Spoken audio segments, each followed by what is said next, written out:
Last Pint Productions presents the New Way podcast. The New Way contains adult content, and new episodes are released most Wednesdays. So back off, man. We're professionals. Listener discretion is advised. So you were in Vietnam, if I'm not mistaken? Yeah? Were you in the shit?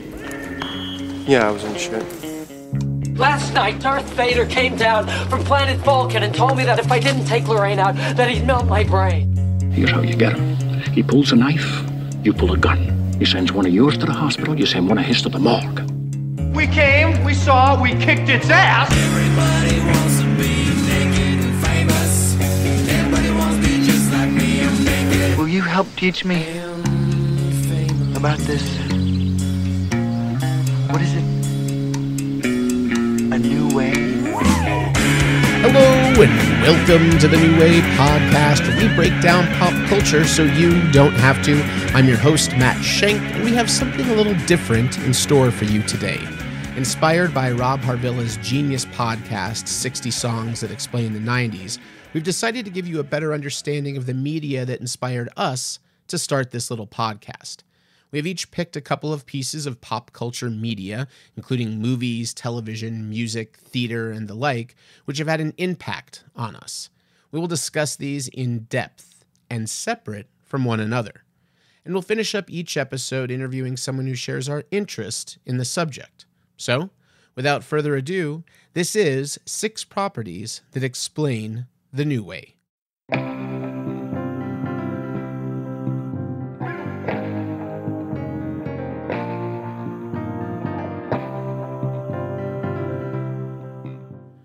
Nostalgia is a hell of a drug, and it's become extremely trendy to hate on it. It's easy to see why. Nostalgia is marketed to us because there is an inherent belief in the paradigm of the good old days. And whether we admit to wearing these rose-colored glasses as we take trip after trip down memory lane, most of us have at least a few fond memories of our childhood. For me, it was probably more about the friends I made along the way, but the more base recollections I have are from pop culture. I remember when Nickelodeon debuted on air. I remember the joy of watching Pinwheel and Today's Special, and you can't do that on television. Dear God, how bad did I want to get slimed in the 80s? Get slimed, get on Double Dare, get my own picture pages pen, draw with your crayons and your pencil. Those were my wish list items in the early 80s. I also remember MTV debuting and introducing me to the world of music videos. One giant leap for mankind.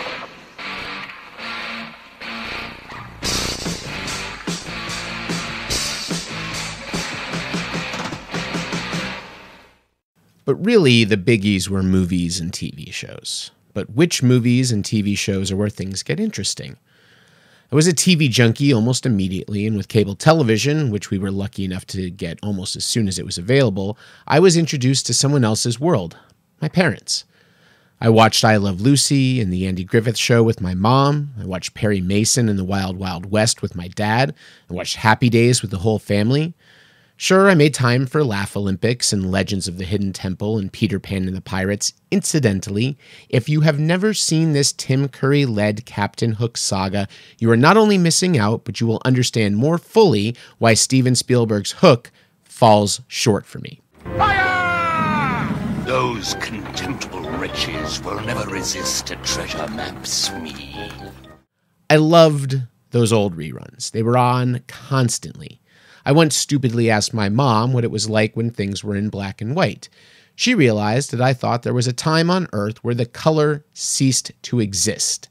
And she gave me one of the saddest, oh, you dumb, dumb boy looks I've ever received outside of a physics classroom. But these shows were windows into what things might have been like for my parents. Sure, I was pretty positive neither my mom or dad grew up in a Ward and June Cleaver household, but the trappings were there. And more so, we could watch all of these things together. Occasionally, mom or dad might comment on how things were different when they were kids. It was fascinating. The movies did it too. Christmas Story was a prized VHS possession of ours long before TBS began airing it nonstop from Halloween to New Year's Eve. Was this what my parents grew up with? Was Grandpa like the old man? Did Grandma slave over a meatloaf only for my dad to refuse to eat it unless he could pretend he was a little piggy? Maybe. Probably not. But maybe parts of it rang true for them. And for a small, impressionable, and yes, dumb little 6-year-old like me, it was the first time I wondered about my parents beyond them providing my basic human needs of food, shelter, clothing, and Transformers. Nostalgia is certainly alive and kicking here in 2022. Stranger Things has fully embraced the Amblinification of the 1980s, written in the warm and comfy Stephen King font. Reboots and retreads are everywhere. Ghostbusters, Star Wars, Scream, Fraggle Rock, everything old is once again new. And if the internet is to be believed, this wave of nostalgia is unprecedented. Why doesn't anyone make anything original anymore? It's just sequels and franchises and reboots. It wasn't like this back in the day. Only, it was. Yeah, well, I saw it on a rerun. What's a rerun? Entertainment is doomed to run in a perpetual circle. At certain points in that circle, you're curving back toward where you started.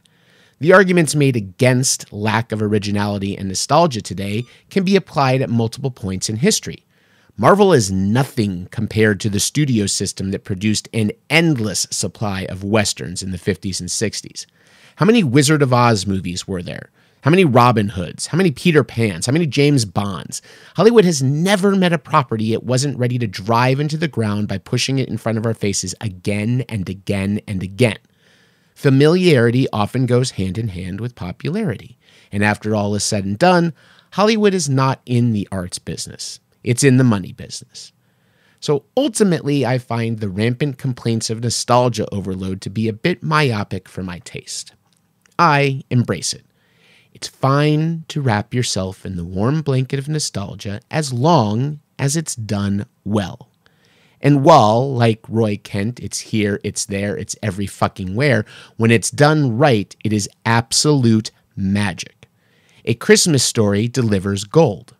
But it's only the second best nostalgia delivery van of the 80s. The top spot arrived on our screens in 1985 with Robert Zemeckis' Back to the Future.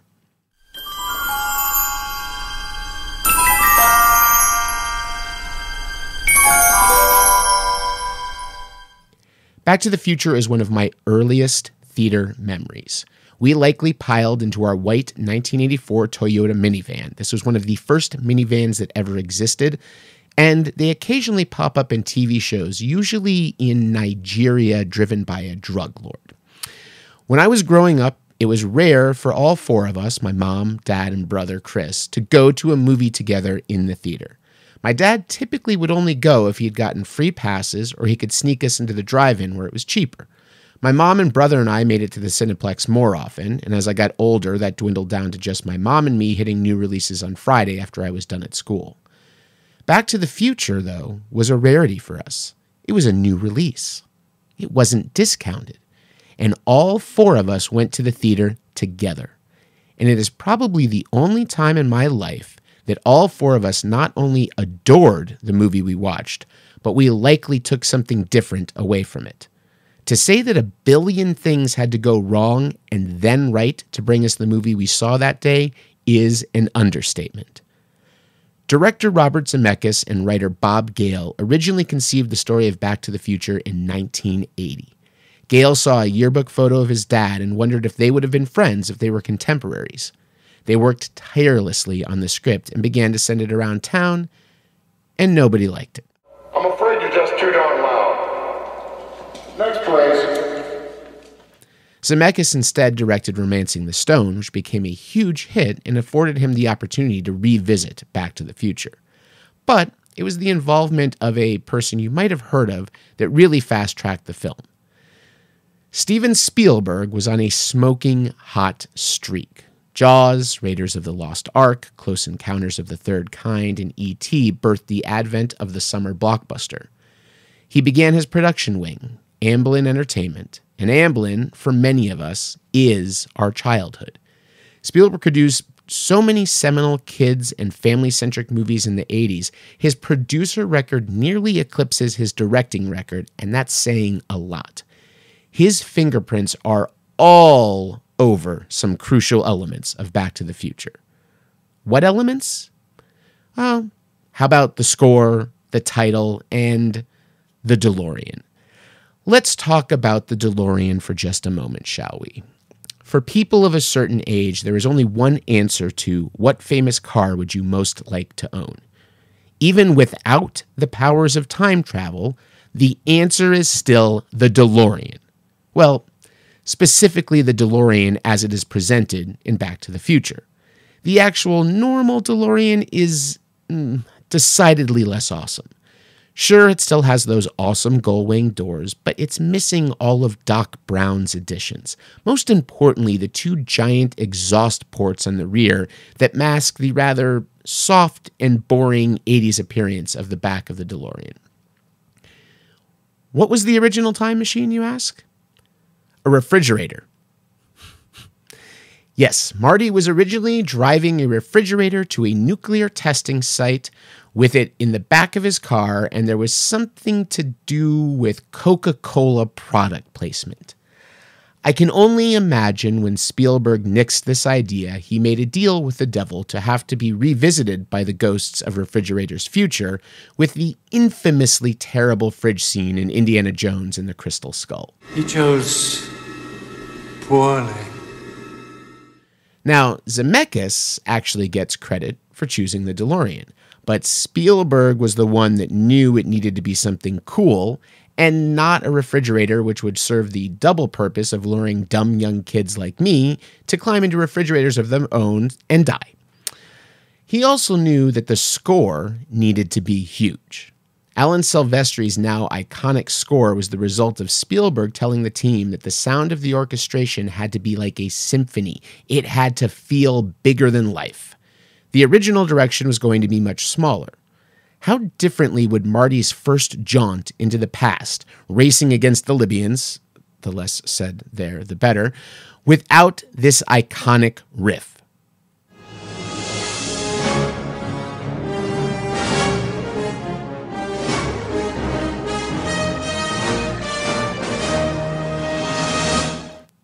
Even the title was aided by the beard.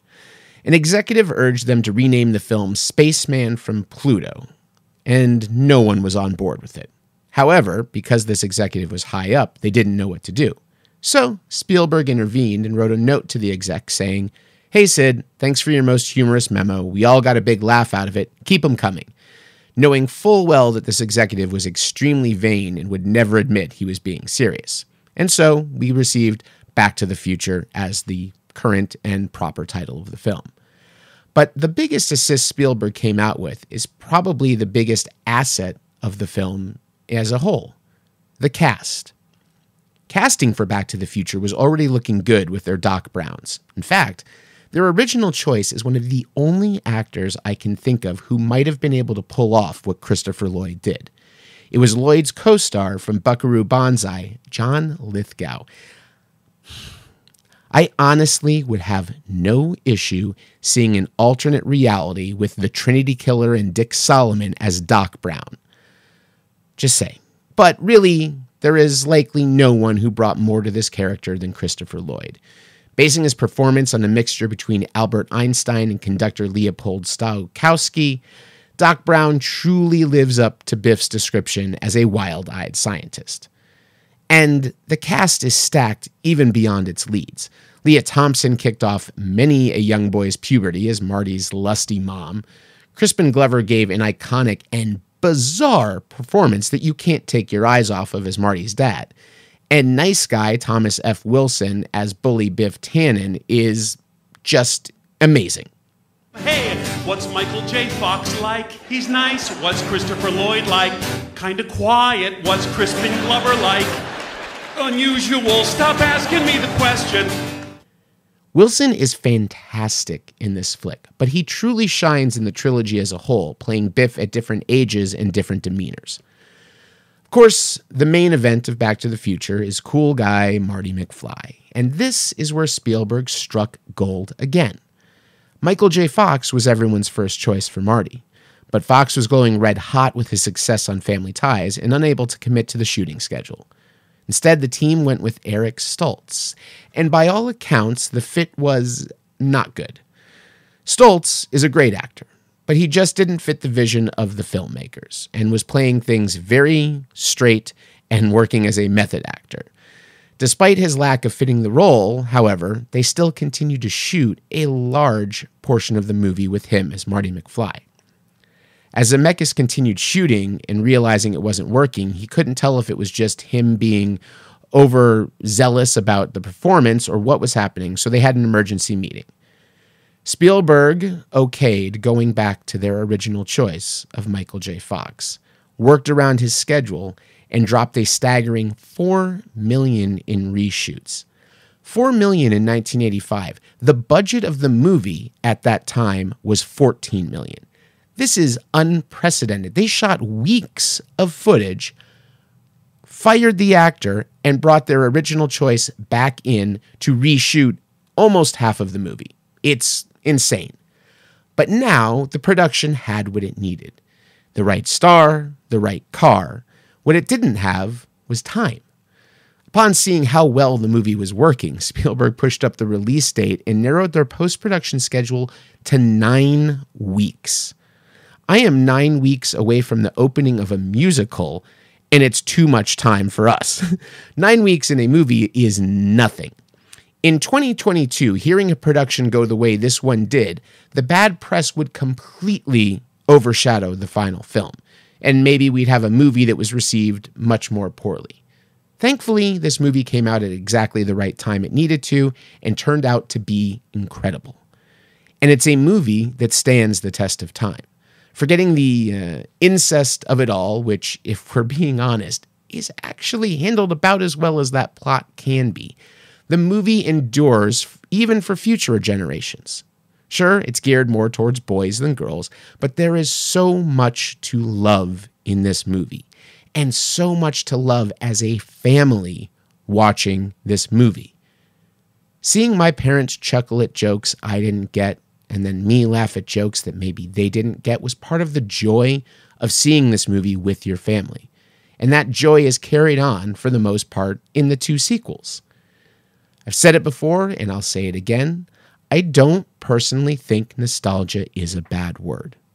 I like it. I like it for all the reasons you should like it. And I like it for all the reasons you shouldn't like it. Sure, a lot of times it's member berries and it's filling you up like so much comfort food, but it really is comfort food. Gale and Zemeckis have both said they own the rights to Back to the Future and will never allow a sequel or a reboot. And probably that's for the best. But I'd be lying if I said I wasn't insanely curious to see this movie done today. Going back to 1997, a well-placed Trump joke, Marty playing NSYNC, a joke about streaming. But wait, what's that? Oh boy, it's Matt from the future. He's traveled back in time to tell me this idea will bring about the end of humanity as we know it. Understood, future Matt. Back to the Future will remain where it is, in the past, back when everything was better. I'm joined today by New Way superfan and licensed practitioner, Dr. Rick. I have had the pleasure of knowing Rick since we were in middle school, and we were even next-door neighbors for several years, and we appeared in 4 separate musicals together. So welcome, Rick. Hi, how's it going? Happy to be here. It's going great. I'm so excited to be able to talk about this movie with you. I know you were excited as well to when we were putting feelers out about who would maybe talk to us when we got to these big movies and properties. I know you were excited about this one. Absolutely. I mean, yeah, this was great. When you reached out to me to ask, I was thrilled. So yeah, happy to be back. Excellent. And we have history with time travel movies. We did see together in the theater Time Cop, which I don't know if you remember that or not, but it was a momentous movie for us to witness together. I think I have pretty selective memory at this point, and some things just didn't make the cut. I don't know if it's that med school bumped them out for more important facts. I think, yeah, it's not a movie really worth remembering. Back to the Future is definitely of the time travel movies. Back to the Future just edges out Time Cop by like just a hair. I would agree with that. Yeah. So talking about Back to the Future, I'm curious. I remember I actually saw it in the theater with my family. I remember seeing that. Do you recall the first time you saw Back to the Future, or was it one of those things that just sort of at one point was a part of your life and you just knew of that movie and it would be on TV sometimes? No, I saw it in the theater too. And I remember, I think I went with like my grandmother and my sister. And it was, I immediately was in love with the movie. Just cutting to the end, I mean, that to be continued at the end was just like, it just got me. I was hooked immediately. I couldn't wait till the next one. And then to be continued again after the second one. I was just like, to be concluded, I guess. And the second one. And that's what's really funny also, because I was thinking about that as well, of the to be continued is a big thing. And I had forgotten. So the to be continued was not in the theaters. The to be continued was added for the VHS, but the movie ends on this giant cliffhanger of, we've got to go, we've got to save your kids. And then so the movie became such a juggernaut and people had kind of forgotten it. Like they're like, well, we're going to put to be continued on the VHS. And I was like, that just became in my brain. That was always there. Like just because you were so excited by the end of that movie. I think you're right. So I just rewatched it prior to this and it wasn't there. In the version that I watched on whatever streaming, and interesting, yeah. And I thought it was always there, so I missed it when it was when it wasn't there. I said, where's the to be continued? But I have this. Maybe it was after 2 that it was to be concluded. Came up in the theater because I think I remember that, but. Yeah, maybe I'm wrong. Maybe no, you are entirely correct. So that's the really interesting one because they did something kind of cool. They shot 2 and 3 back to back, which isn't very often done in films even nowadays. But back then, like nobody was doing that, and so they actually ran a preview for 3 at the end of 2 with the to be concluded because they had been shooting it. So it was like to be concluded, and then it did that pan of Hill Valley in the West. And everyone was like, "Oh my God, we're going back to like the thing." And like I'd never seen that in a movie where you went to a movie in the theater and saw a preview for the next movie in that series in the theater. Which I feel like now is so commonplace, right? In all these TV shows and movies and Marvel, I mean, you're getting like little snippets of what you're going to see next. Yes. And that was such a new concept. And I feel like even in the Indiana Jones trilogies or the Star Wars trilogies, I feel like those didn't have that kind of lead in to the next movie, at least to my memory, in the same way that Back to the Future did. Yeah, and they were a little more serialized too in terms of Back to the Future. It was a phenomenon. So when you kind of look back on your childhood in movies, like where does this sit amongst the Goonies and Indiana Jones and Star Wars and some of those other movies?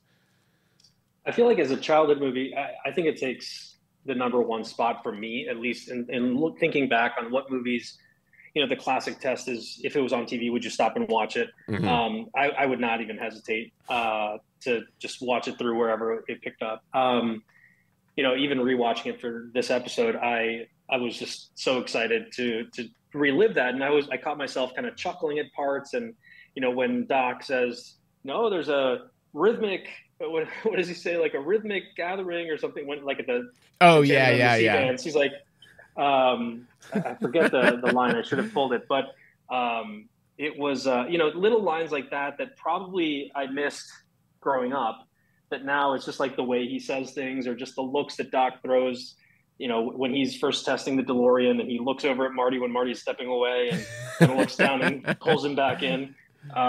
Little stuff like that I just, it was great. Christopher Lloyd makes that movie as well, as much as Marty does. Absolutely.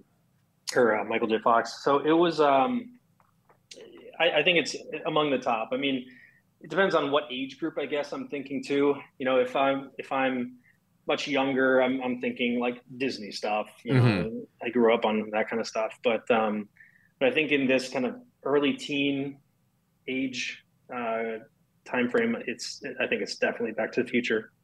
And what do you think? Kind of, I agree. I mean, I've got Back to the Future things all over my house, as you've seen. My many shrines to Back to the Future and license plates in my car. What do you think makes this movie so enduring? What is it that makes it something that's just stood the test of, pardon the pun, time? Yeah, I think it's the acting. I think it's the fact that it's Michael J. Fox, who's one of the most loved actors of that era. I feel like he can't do any wrong. I can't see any other person filling that role with that success, as well as Christopher Lloyd. I think those characters were amazing. The fact that it's like an amazing adventure story that, in the end, not a whole lot happens per se, but it's just like, how do you undo this tangled web that has been created as a result? Just a thought I had, you were asking me about kind of where does it rank? I have to say it's the fact that the music, like Huey Lewis in the News, I also was like super into that. Like the sound of, I still love Huey Lewis. The sound of that, it turned me on to that kind of 80s pop stuff that I was really into. But anyway, getting back to your original question, I think it's just like the characters, the wonder of it, not everything is fully explained and parsed out. Like, it's not scientifically accurate, I guess, if you go through it. I think you've had a podcast on time travel movies and how certain movies are a bit more realistic than this one. Yeah, but as realistic as you can be with a concept that is impossible to exist theoretically. Yeah, I think it's just, and the fact that he's interacting with his parents and running into them and just how all this unfolds, it's fantastic. It's a great story. Yeah, and it's interesting. It's we go back into kind of the history of movies and stuff, and we've talked about this on the show as well. But you mentioned music, and in my head, I'm first thinking the score, but then I'm like, oh yeah, there is also a soundtrack to it. It's one of those movies that has a great pop soundtrack attached to it, but then it's got this iconic score that sounds so big, like it makes the movie feel that much bigger. You can hear that. Everyone knows what that music is. You hear it and you know that this is from Back to the Future. I know that you recently put together that giant DeLorean kit. Did you have to answer questions from the kids as to why Dad is making this DeLorean Lego set? Are you hearing that? No, I can't hear it. Okay, so my ringtone is the Back to the Future, the little jingle. Oh, the chime. Yeah, that's my ringtone. That's fantastic. So I was just trying to play that through my headphones. I made the DeLorean set. It was, I forget how many pieces. It was like 4,000, 6,000 pieces, something like that. We had just watched a movie as a family. I have a projector and put up the screen, and we did like an outdoor summer movie this summer. And I was a little hesitant at first, like, is it appropriate for my 7-year-old son and his buddy? I had to clear with his parents. But after we showed it, it was like their obsession. And so I had just bought this DeLorean set, the Lego kit, and I actually had to like buy it in Miami. My sister had to ship it to me because it was like sold out everywhere. It was the whole thing. But I would build this thing, and my son would just want to participate in any way he could because he just saw it forming, and like we'd have the music on in the background. It was a lot of fun. There are some things that aren't necessarily appropriate for children of that age. Sure. I think I watched it when I was a little bit older. Obviously, the fact that his mom is coming at him and there's some questionable subject matter.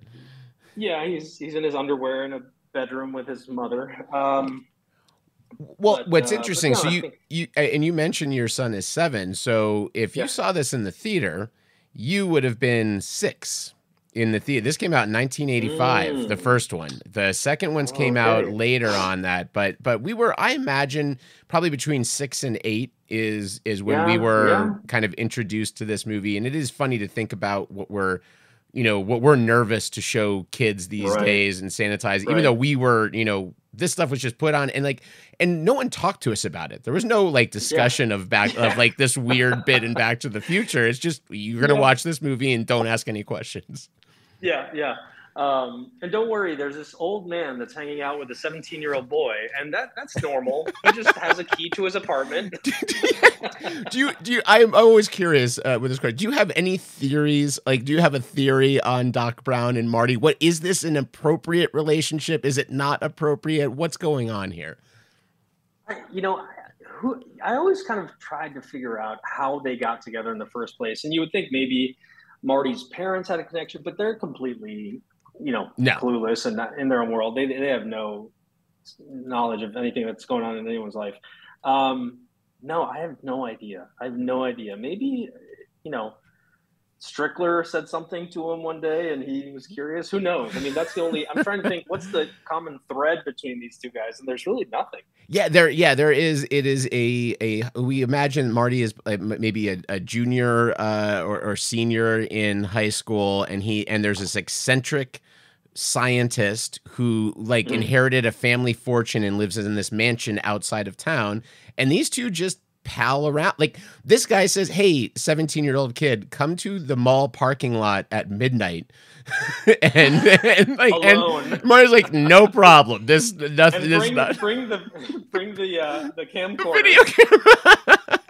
Yeah, nothing sketchy about this whatsoever. But yeah, we don't ask these questions now. When you showed this to, did you show it to both your kids or just I think your son? Our daughter. So our son is now 8. Our daughter's 5. She, I think, was in and out. She didn't wasn't as into it. I think there's something, I don't know if it's more of a boy movie. I don't want to sound like sexist or anything, but it's is it more geared toward boys as the main character's a boy? The women in the movie, it's Lorraine is like the only main female part. Sure.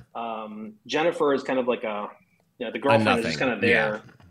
Yeah. So I don't know if it really hits for, I'd be curious to ask, some I think it is fair to say it is geared towards especially in that time period, because you also have the conceit of the DeLorean itself, right? Which is such a huge part of, this movie is not the movie it is and lasting as long as it is without that being the time machine, which is funny because it wasn't originally the time machine. The time machine was a refrigerator in the original script. And I think it was Spielberg was like, because he produced it and apparently had some very good suggestions for it.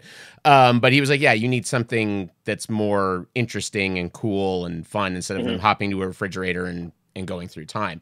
But yeah, I'd say this is definitely geared towards, the DeLorean is a boy's dream car with the gull wings and everything. I mean, I'm still, we have our group chat, and I think someone shared the new DeLorean that's supposed to come out at some point in the future, an electric version. And, that would be a dream so long as it's not a piece of crap. Like apparently this one is. Like the original DeLorean, I guess, is like one of the worst. A very terrible automobile. Yeah. I mean, it looks amazing. But, yeah, exactly. Yeah. And it's funny it doesn't necessarily it looks pretty amazing, but it looks much more amazing what they do to it in the movie with like the big exhaust fan. And like, you see the DeLorean without that and you're like, oh, it's fine. Yeah. It's not as, they made it, they churched it up pretty good. I think the plot of Back to the Future is kind of, I think you're right. It's deceivingly simple. There are a lot of stakes, but there isn't a lot that's necessarily kind of transpiring. But the idea that this sprang out of the writer seeing his dad's yearbook, high school yearbook, and there was some like superlative or something in there, and he was like, oh my gosh, like my dad was most likely to party or something like that, and he's thinking, would I be friends with my parents if we were contemporaries, which I think is an amazing question to ask. So I have to ask you, do you think if you went back in time and you were able to hang out with either or both of your parents, do you think that you guys would you be getting along? Would these be people in your friend group? Sorry, my headphones just died. So if the sound is terrible, it sounds okay. It sounds okay. You're good. Okay.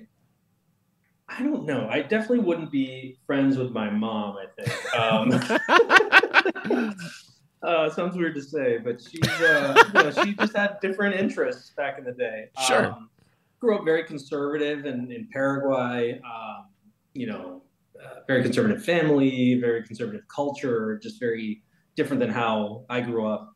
My dad, I think, had some fun from time to time, and I think we could hang out and be friends. But yeah, it's definitely weird because they grew up in a different country, different culture, different, it's just different world. So yeah, absolutely. Very different than having grown up in the U.S. For sure. I don't know. Well, and I think it's, it is that enduring question of, how much do we take after our parents and how much do we, did we forge on our own? And it is kind of interesting. What about you? I think, first of all, Mary's listening. I completely agree with your initial. I would probably not be friends with my mom. I don't think at all. My dad also probably not. He was much more of he definitely had his party times, but he was an academic. He was a civil engineer. He was that, and that's just never been. My brother and I were very much not what I think our dad was expecting his two boys to be. One that's into arts and marketing. The other one, I don't think I'm pretty sure we might have gone to a football game once and be like, I don't like this Shank guy. I'm not into this. Yeah. So Back to the Future is very much obviously, a product of the nostalgia wave in the 80s. And we're going through it. The 80s was the boomers nostalgia. So it was all 50s. You look at A Christmas Story, the Wonder Years, all these things were kind of steeped in this happy days in this 50s culture. And now we're going through that again in our current time, where now it's things set in the 80s that are being geared towards us, and our, and your kids' generation is now seeing Stranger Things and stuff. Do you feel like, looking at it now, that we're saturated more with nostalgia, or were we just oblivious to it when it was happening in the 80s to us? That's a great question. I think the marketers of nostalgia have gotten better at marketing it. I think it always existed because, the good old days are called the good old days for a reason. But I think now it's got a bit more of a sinister source, I guess, where they try to monetize everything, right? And so back in the day, I feel like they just wanted to make a fun adventure movie. And I don't know I'm sure Spielberg was trying to get a profit out of the movie, but I don't think they were trying to suck the consumer base dry as they do nowadays. Although I will say, in rewatching, Pepsi is everywhere in the movie. It sure is. The beers, there's Miller Lite, there's High Life. So Miller definitely had a connection there, and Pepsi had a connection there, but he mentions Tab. Yep. In the shop Is Biff drinking Coors, or is he drinking a Miller product? He drinks he makes a joke. He says, "Oh, I come over, have your car towed to your house, and all you got is a light beer for me," and he's drinking a Miller Lite. Gotcha. But then when he goes back to the 50s, the beer truck behind him is Miller High Life, champagne of beers. Wow. Which I don't think that's the 50s. I don't think that catchphrase existed back then. It's just not supposed to be there, but High Life was there. Although, doesn't he drink a Coke when he is when they're waiting for Lorraine, when George is gonna go and ask her out at the soda shop? I don't think so. I don't think he pops the Coke bottle. Yeah, maybe. I remember. I know exactly the scene you're talking. And I know I can see the bottle, but I can't imagine that both Pepsi and Coke. Pepsi didn't exist then, so I don't think. Did they exist in the 50s? I don't know. Yeah. I should have done my research. Yeah, I don't know. I would have to go back and revisit. I will look at that before I do my essay portion on this one. So we talked a little bit about there is a trilogy of movies. Obviously, we're kind of talking mostly about Back to the Future, but there is a Back to the Future 2 and a 3. Do you have an official ranking for your personal self of these movies? Do you think 1 is the best and holds up? Are you a purist that a lot of people really like 2? That seems to be a very popular number 1 choice as well. What's your ranking? So I think the introduction of the story in 1 is amazing. I love it. There are definitely parts of 2 that I like more. I think it's a more complex story than 1. Like we talked about, like there's not a whole lot that goes on in the movie. It's just how does he get back, right? Mm-hmm. In 1.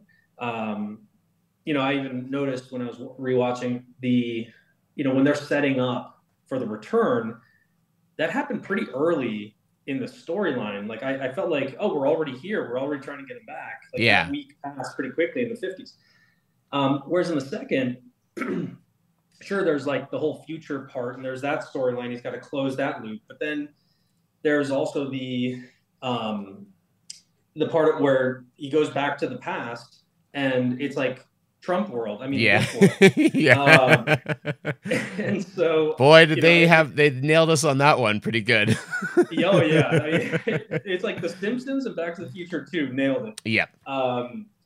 I think the second one has a more complex story. There's more conflict. There's more things to undo. I think they built up the story a little bit more. I think I would watch either one. I'm not as big of a fan. Well, actually, I don't know, man. This is so hard. I mean, I love the whole sports almanac piece. Yeah. Like that. That's an amazing concept. And just going back and being able to, I don't know. I guess the DeLorean I built, because you can choose all 3 different versions. Oh, which one did you go with? Was part 2. Part 2, yeah. I mean, the flying, you've got the ability to fly, yeah. Yeah. I always come back to the first one. I think it's a sweet story. I love this idea of him hanging out with his dad back in the past. I like the idea that he changes the future and his dad is now become empowered and like all of that stuff. I really like that too. I think was so, you talk about doing nostalgia or marketing things for an audience with like an agenda. I think 2 is a movie that is marketed to exactly the age we were to us to a T. It's got this crazy futuristic thing. We've got a flying car. We've got shoes that lace themselves up, and we've got hoverboards. We didn't even talk about the hoverboards yet, but there are all of these things that were like just so marketed very clearly toward us. And then they completely flip the script and go and do a Western for the third. And it's funny to me now, because like I think, back in the day, I felt a lot of people our age were like, this third one sucks. Like we don't care. Like they're in the West, and it's like that. Like because it was not marketed to us. 2 was marketed to us. The third was marketed to our parents. Yeah, that was kind of me. The third one didn't hit as hard for me. I think on rewatch, there are parts that I feel like it's great. Like if I watched it now, I think I'd appreciate it more than I did at the time. Yeah. I think what's interesting is that the third and the first are very congruous in terms of the type of story they tell, versus 2 is completely different. 2 and you kind of you mentioned it. It makes a lot. That movie is 3 different movies jammed together. You've got your bit in the future. You've got the alternate 1985, and then you have something that I think is my favorite part of 2, and I think the most interesting thing they do with the series is the revisionist version of what we saw in the first movie, which is something that was not done again a lot, where you're getting to watch these scenes from another angle. Like, he gets to see his dad throw the punch and he's there and you're like, oh shit, was he always there? There are all of these like questions that pop up, which I think is kind of cool. So we talk about time travel. We talk about this DeLorean time machine, other than just wanting to own the DeLorean because it would be awesome. If you had a time machine and you could do whatever you wanted with it, so you don't need to go and kill Hitler or remake like any major history, something very self-serving. What's something you might want to use something fun or bad, you might want to use a time machine. I thought about this, and it's not an easy question to answer because I feel like there's some things that, you know, I had great experiences and maybe relive them with myself, but then I'd freak out my previous self. It's like, wait, why is a 43-year-old me showing up? Do you think and it could get weird quick? But, do you think like how quickly, if you walked into a room with your 14-year-old self, how quickly does the 14-year-old self recognize that it's you? Oh, wow. I was thinking about this. This was my shower thought today. Are you like cool with it? And you're like, okay. Or just visually. When you're 14, you don't really have any idea how you're going to age, what you're going to look like. Let's say you've got your beard going, you're in your doctor scrubs, and you just walk in and Rick, 14-year-old Rick is there. I don't know. I think I'd be pretty freaked out, but I think I'd go with it. I think I'd kind of be like, okay, this is awesome. Like, this is so cool. This is like actually happening. Because I think I'm primed for it based on the movie that I've watched, or like just, science fiction or whatever. Like, you just kind of say, all right, well, yeah, cool. Let's do it. I don't know if there's anything that I would be able to add now to my experiences as a young man or a young boy or whatever. I think it would just be to like see some cool concerts, like go to Woodstock or go to Live Aid or some cool experience like that. Or go to like like someplace I know before it was developed and see like what it was like a long time ago. So like now I'm living in Pittsburgh and getting to know the city now over the last 3 years. What was it like? Like, who lived in my house? And actually, we just, not to get too sidetracked, but we just bought this house a few years ago that was built in 1930. And I found some of the original plans. And so I started on Ancestry.com searching for the people that built this house and like learning about them and where are they and all this stuff.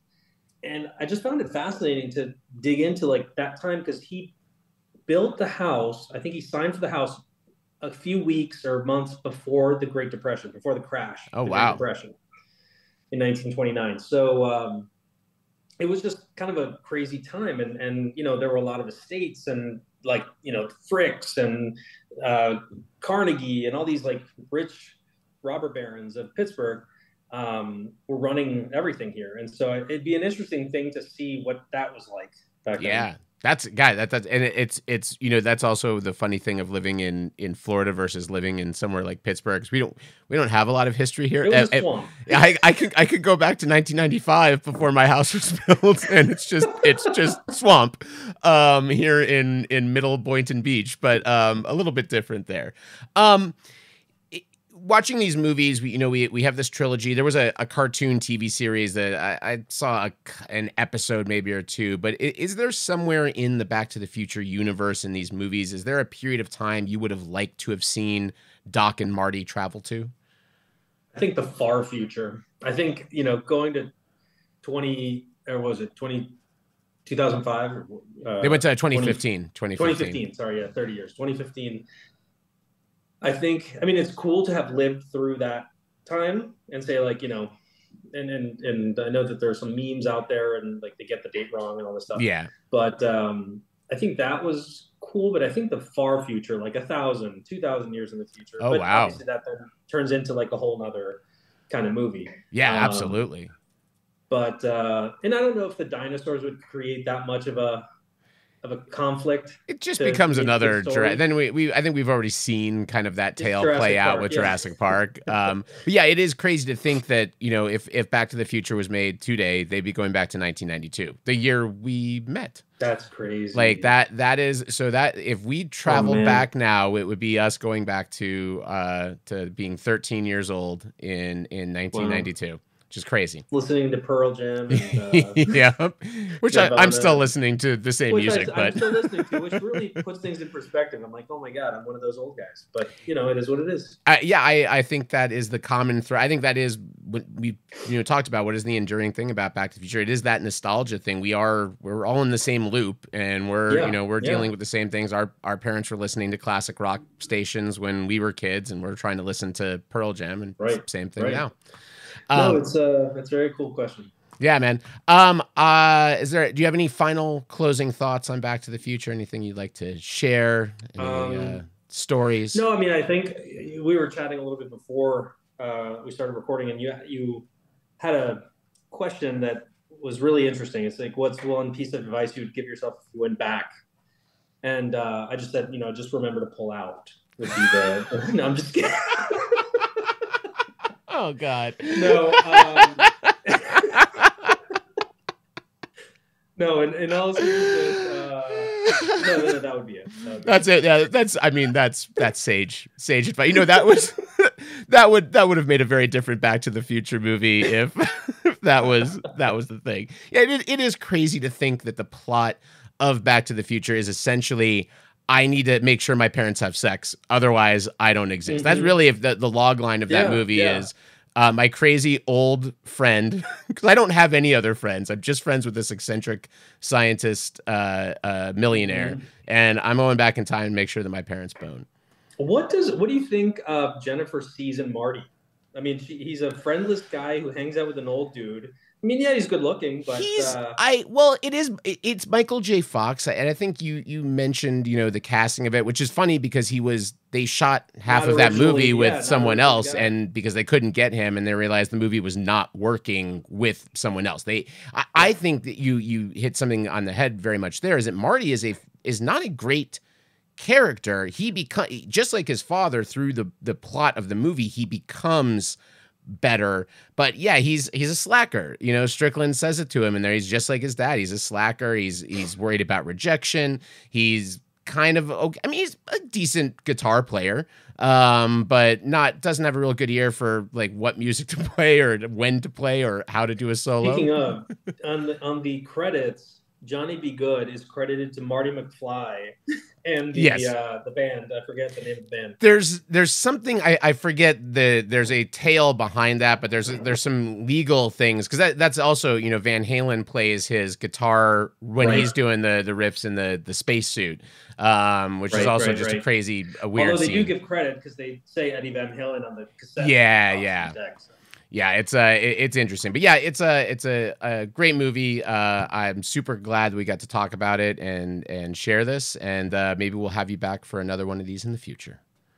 Well, Matt, thank you so much for having me. I am one of your top 20 fans. Do you have 20 fans?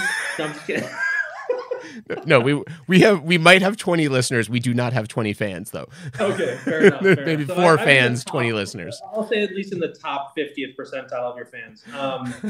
But no, it's always a pleasure to participate in these, and can't wait to see what you guys have planned for the 200th episode. I heard you're hard at work planning that. Shit. Are we? Yeah, sure. We totally are. We've got lots of great, amazing things in store. Thank you so much for joining us, and we'll talk to you soon. Thanks. We want to thank our guest, Dr. Rick, for his participation in this little experiment of ours. We will return to our regularly scheduled program next episode. Until then, this has been 6 Properties That Explain the New Way.